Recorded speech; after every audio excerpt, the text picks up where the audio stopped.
Астанада маусымның 23-шінде «Көліктер 2» мультфильмнің алғашқы көрсетілімі болады. Оған осы анимациялық фильмнің нағыз кейіпкерлері келеді.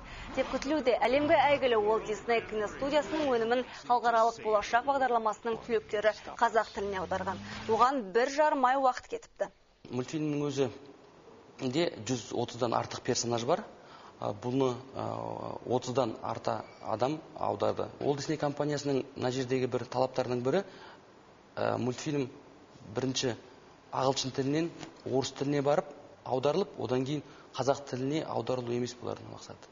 Бұлардың қойған талабы ағылшын тілінен қазақ тіліне аударылу керек болған мультфильм. Сонда оның мән мағынасы келіп, енді өзінің бір сондай түпкі өзінің нұсқасы келіп отыр бізге.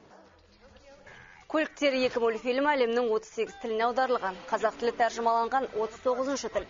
Ал кейіпкерлердің дауысын салу үшін қазақ актерлардың арасында байқау жарияланып, жеңімпаздарды шетелдік мамандардың өздері таңдаған болатын. Метрмін, тасымалдау қызметі. Ал енді көмегім қажет. Бұл жолы олар әлемді шарлап жарысады.